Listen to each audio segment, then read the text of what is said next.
wabarakatuh. Waalaikumsalam warahmatullahi wabarakatuh. Bagaimana kabarnya semua adik-adik? Alhamdulillah. Baik. Oke, baik. Jadi sebelum kita memulai pembelajaran pada hari ini, alangkah baiknya jika kita berdoa terlebih dahulu. Nah, jadi silahkan berdoa menurut kepercayaan dan keyakinan kita masing-masing. Berdoa dimulai.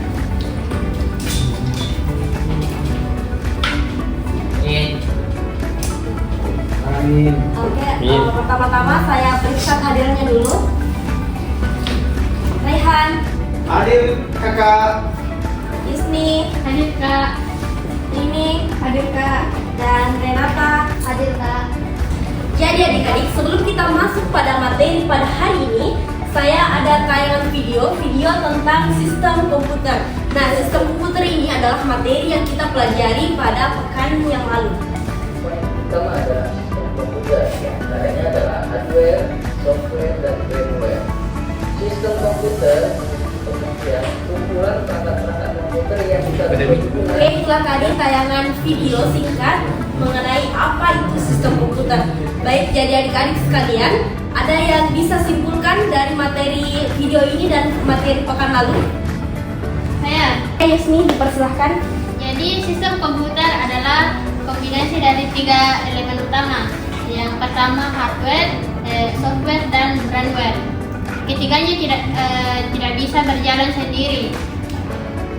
Hardware menyediakan fisik perangkat keras, memberikan instruksi agar perangkat dapat bekerja, dan firmware mengoperasikan serta mengendalikan keduanya. Sistem komputer menerima data, memprosesnya, menyimpan, lalu menghasilkan kombinasi dan dapat dimanfaatkan oleh manusia. Oke, berikan aplaus untuk temannya. Oke, saya lihat-lihat ini adik-adik pada ngantuk ini. Jadi saya punya ice breaking simple gitu supaya bertambah semangatnya. Coba kalian tepuk pramuka 3 kali. Oke, jadi 1, 2, 3.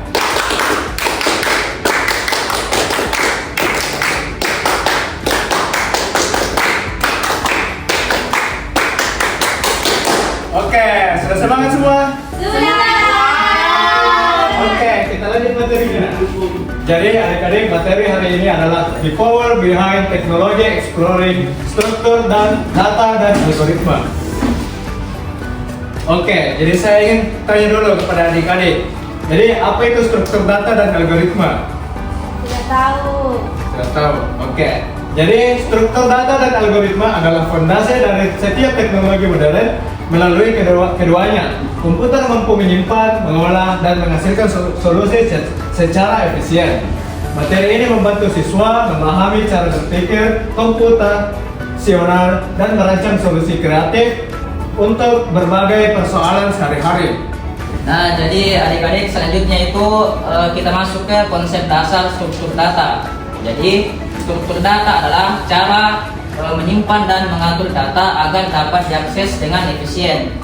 Nah, struktur data itu cara untuk mengorganisasi, menyimpan, dan mengatur data agar bisa diakses secara efisien. Tujuannya tersendiri teman-teman untuk mempermudah akses, pengelolaan, dan pemrosesan data. Nah, adik-adik bisa kita lihat di atas. Di sini ada contoh dari konsep dasar struktur data seperti array, linked list, stack, pivot, wave, pivot, serta tree dan graph. Nah, struktur data yang tepat membuat program dapat berjalan dengan lebih cepat dan mendukung pengambilan keputusan menggunakan if else. Nah, baik teman-teman, selanjutnya itu konsep dasar algoritma. Nah, algoritma adalah urutan langkah logis untuk menyelesaikan suatu masalah. Jadi, algoritma adalah sesuatu yang bisa kita gunakan untuk menyelesaikan suatu masalah yang sedang kita alami. Nah, misalnya nih, teman-teman kita mau berangkat ke suatu tempat, cuman kita tidak tahu rute tercepat. Nah, algoritma bisa menyelesaikan masalah tersebut dengan mencarikan rute ataupun rute tercepat yang bisa kita gunakan untuk sampai ke tujuan. Nah, di sini juga ada contoh dari konsep dasar algoritma seperti sorting, searching, recursion, dan defeat, dan conquer. Nah, struktur kontrol if else memungkinkan algoritma membuat keputusan berdasarkan kondisi tertentu, seperti menentukan lulus tidaknya atau memilih grade. Baik, ini materi selanjutnya yaitu kode-kode dalam pemrograman if else. Yang pertama itu adalah include dan extreme ini biasanya digunakan di awal, yaitu untuk menginput atau output, untuk jadi outputnya nanti di scene atau output yang terakhirnya. Yang kedua itu ada using namespace agar tidak perlu menulis std atau cout atau std scene. Kemudian ada in-main, yaitu fungsi utama program. Yang ketiga itu ada in-x, yaitu contoh deklarasi variabel dalam program. Yang ketiga, yang keempat adalah scene x atau membaca input dari pengguna. Ini yang kelima yaitu scene atau x membaca input dari pengguna, atau dapat digunakan untuk membaca input pengguna dan menyimpan ke dalam variabel x atau dalam angka yang keempat tadi, yaitu in x. Yang keenam itu ada if atau else, struktur dasar pengambilan keputusan. Jadi itu if else ini bergantung dari program yang kita lakukan, teman-teman.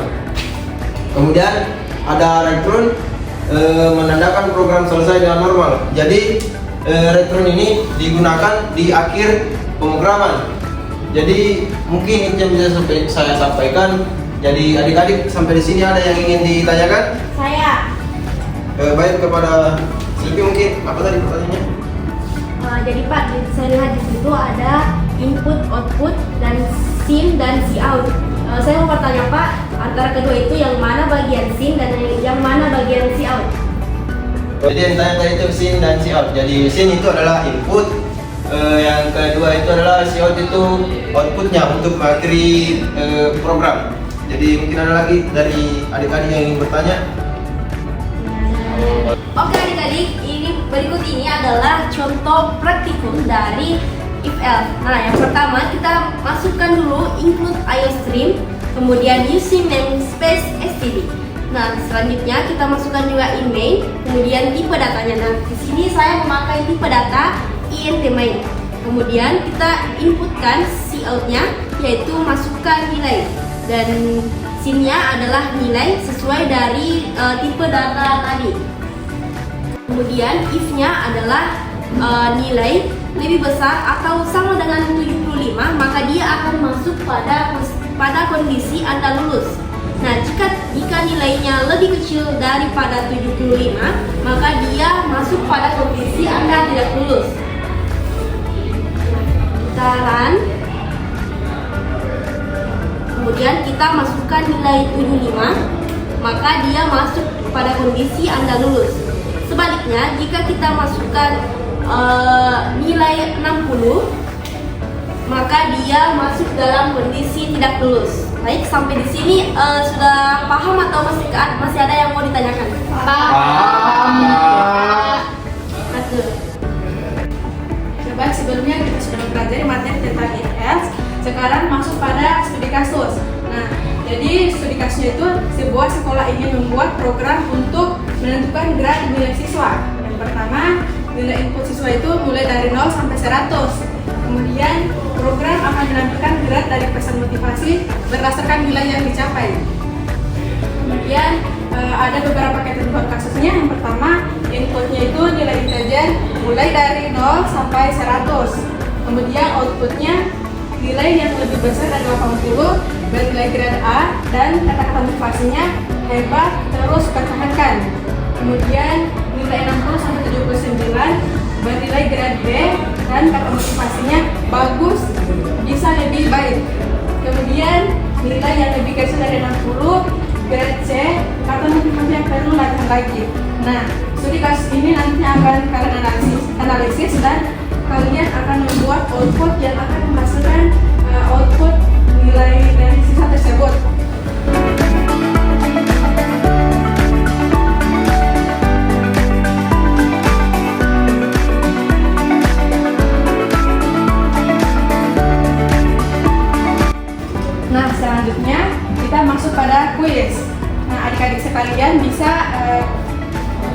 beberapa tersebut untuk masuk pada kuis ini. Baik, Bu.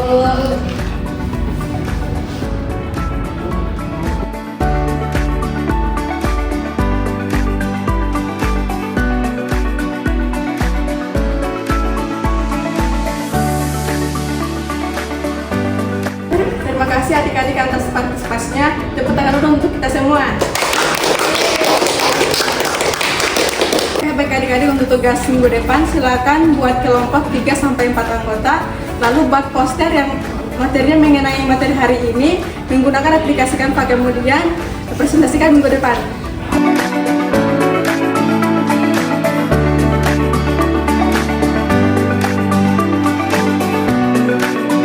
Oke adik-adik, saya ucapkan terima kasih atas partisipasinya semua dalam mengikuti mata pelajaran ini. Nah, adapun kata-kata motivasi yang sempat saya sediakan, yaitu jangan takut salah, dari if else sederhana, kita belajar membuat keputusan yang lebih baik.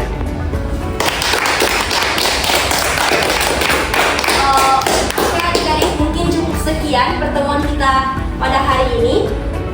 Adapun kesimpulan dari materi ini, kesimpulan singkatnya yaitu if adalah kondisi pertama, kemudian else adalah kondisi kedua jika kondisi if tadi tidak terpenuhi, dan else if adalah kondisi terakhir jika kondisi else dan kondisi if tidak terpenuhi. Sebelum kita menutup pembelajaran kita pada hari ini, alangkah baiknya jika kita berdoa terlebih dahulu. Berdoa dimulai. Berdoa selesai. Oke adik-adik, silahkan berberes untuk pulang. Atas partisipasinya saya ucapkan terima kasih. Assalamualaikum warahmatullahi wabarakatuh. Waalaikumsalam warahmatullahi wabarakatuh. Oke, saya duluan ya.